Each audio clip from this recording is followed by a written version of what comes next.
Ever since the Black Monday gatherings against farm murders and AfriForum's consequential march to the union buildings to call for the prioritisation of these attacks, we have been inundated with international interest in the issue of farm attacks in South Africa. Why is it important to raise global awareness? Because history has shown repeatedly that international awareness campaigns and their consequences can play a major role to bring about certain changes at home. The bad news, however, is that the rest of the world is extremely ill-informed. It is for this reason that we produced this video clip to explain the basic and most important facts about farm attacks in South Africa to the rest of the world who are interested. I ask you to watch this clip and to share it with your friends, family and colleagues who live abroad.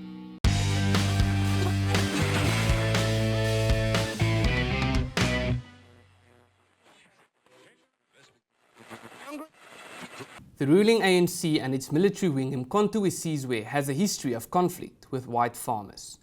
During the ANC's armed struggle, the organisation decided in 1985 that Umkhonto we Sizwe no longer needed to differentiate between hard and soft targets in the execution of its military campaigns. Farmers were particularly targeted, and the leaders of Umkhonto we Sizwe declared that the wives and children of white farmers, especially those near South Africa's borders, must also be regarded as legitimate targets. Other than the ANC's landmine campaigns to kill white farmers and their families, there were fairly little farm attacks. Then, in 1990, the ANC and other communist-aligned organizations involved in these violent activities were unbanned, effectively signaling the end of apartheid.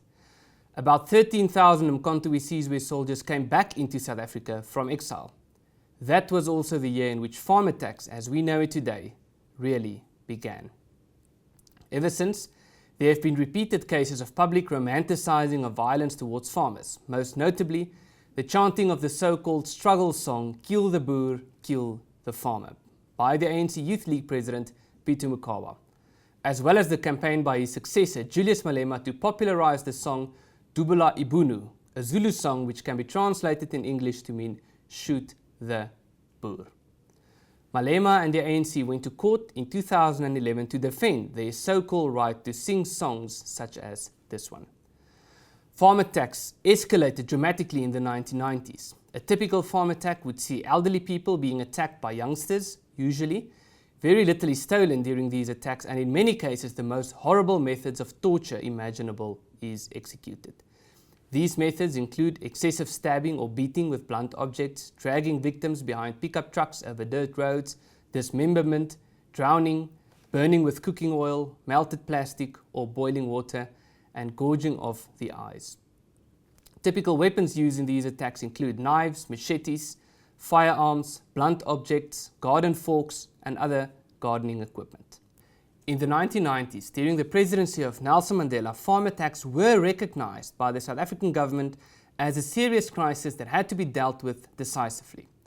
However, during the presidencies of Thabo Mbeki and Jacob Zuma, we have witnessed a gradual but serious deprioritization of these attacks. Deprioritization started when the Commando System, a civil society initiative that worked together with the South African Defence Force to promote the safety of South Africa's farmers, was abolished. Another major step in the deprioritization of these attacks happened in 2007, when a decision was taken that no further statistics about farm attacks would be released. This was announced after it came to light that in that year alone, farm attacks increased by 25%.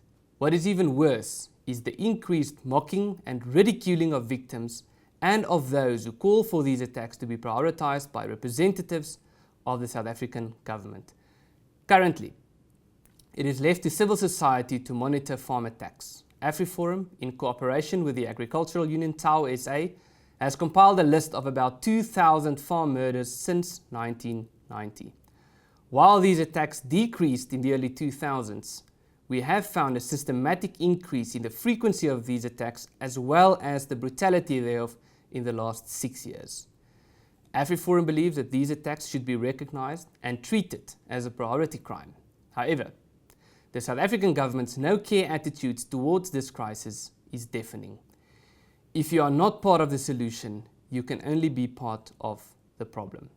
And the South African government, through its deprioritization of these attacks, its mocking of the victims and of those who call for a prioritization of these attacks, and its silence about the increase in the frequency and brutality thereof is undoubtedly complicit. My name is Ernst Roets, and this is your fact sheet.